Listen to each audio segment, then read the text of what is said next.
guys, welcome to Bachelor. This is Joker with a face for radio and a voice for TV.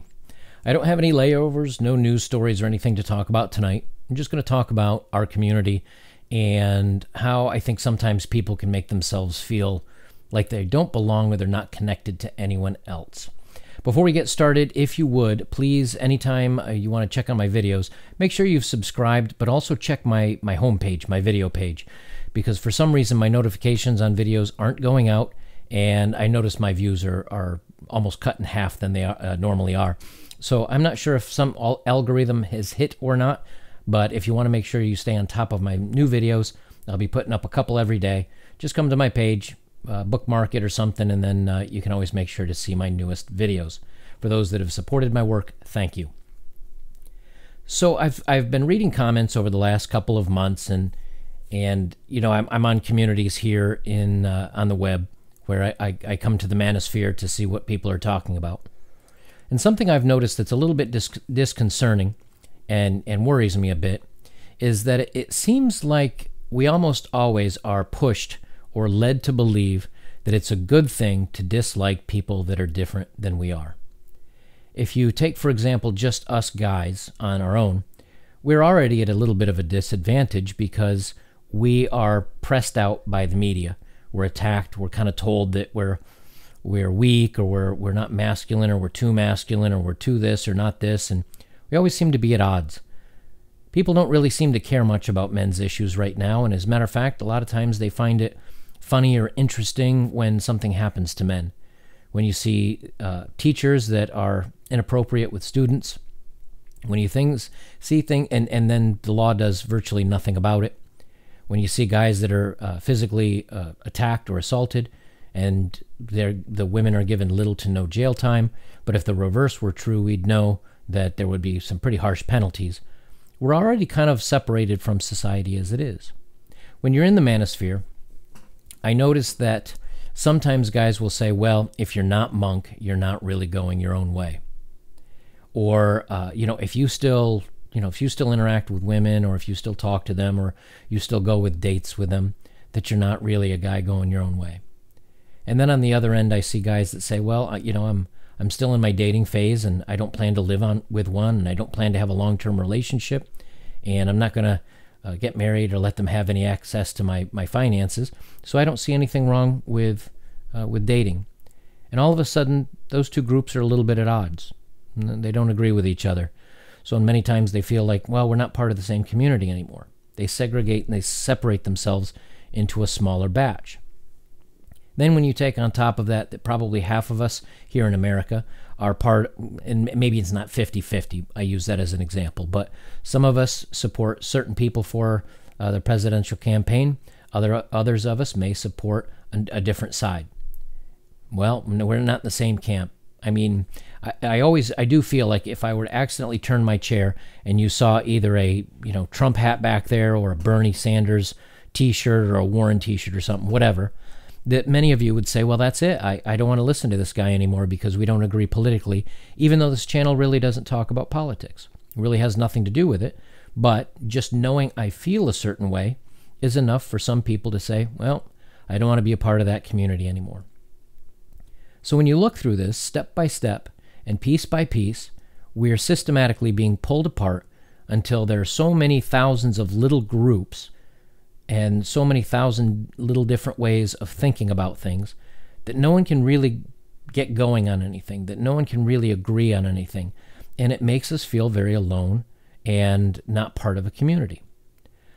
So for your own sanity and for your own happiness, I think, for me personally, I think a good way to live life is to be very strong in your convictions and believe in what you believe in, but be open to at least listening to other people and allowing other people to have their beliefs without feeling that that defines them as a person. You know, too often, if somebody believes in a different something that we're passionate about, it almost makes it as if we're invalidating everything else about that person.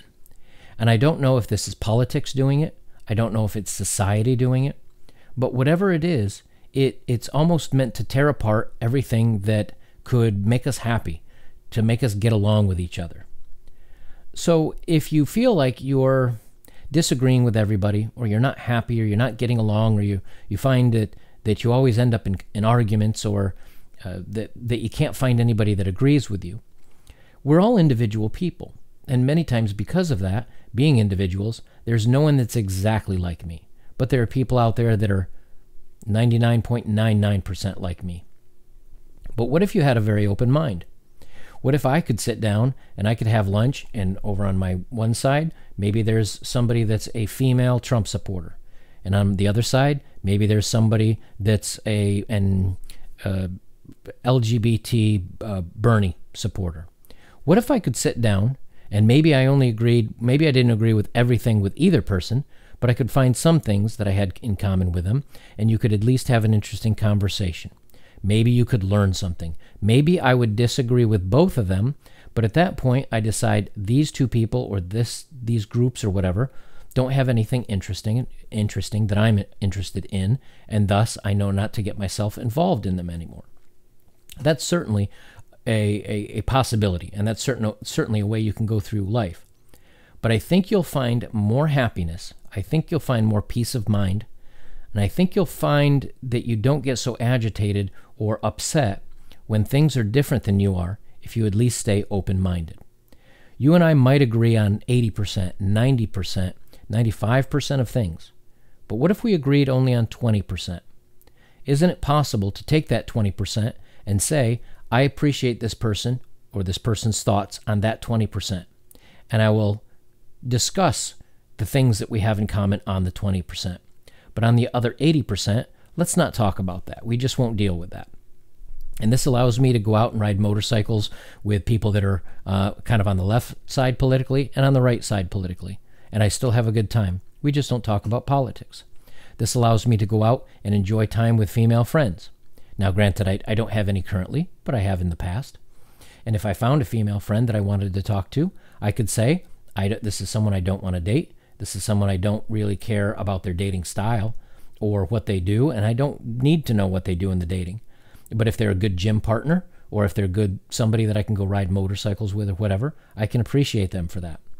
By being more open to the things that you like about people, and maybe not necessarily ignoring the bad, but being aware of it, but just avoiding it, I think you can open up the circles of friends and of people that you get along with, and perhaps have a more fulfilling life. You know, many of you have commented on my videos. You'll say, I really liked such and such, but I disagree with you on this. Or, I hated this video. I can't believe you feel about that. My answer is always pretty much the same. Well, I was trying to express this. I guess we'll have to agree that we disagree, but thanks for watching. That's all there is. And if they continue to disagree with me, that's okay. They also keep continuing to watch my work, so, that's a good thing. But maybe they just get upset and say, I'm not going to watch this guy anymore. That's okay too. But I think there's things to be learned from even people we dislike. And by doing that, by staying calm and rational and logical, which men usually are quite good at doing, take the emotion out of things and just step back a little bit and say, what can I get out of this situation? Or what can I learn from this situation? Or is there anything I can appreciate about this situation? And if there isn't, move on. But if there is, then learn from it, enjoy it, and maybe there's something to go from there. I'll keep it simple on that one.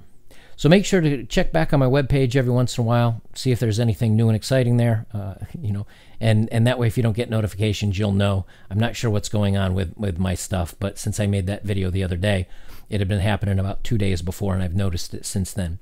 Guys, thank you so much for supporting my work. If you'd like to continue to do so, links are below for both my PayPal and my BTC, my Bitcoin. And of course, as always, any likes, comments, and shares you throw my way, much appreciated. Especially with those comments. Again, we may not always agree, and if you disagree, certainly hit the down button if you don't like the content I put out, or if there's something you don't like about the video. I understand that too. But whether you agree or disagree, feel free to leave a comment. I'd love to have a conversation about it. And as you notice on all those little comments, you'll see my little BB heart. That means I've read your comment. We may not agree, but it means I've read it, and it means that I've understood what you've said, and maybe I'll incorporate that in my next video or when I have something else to think about. We'll keep it there. Guys, this is Better Bachelor. I'm Joker. We'll talk to you soon.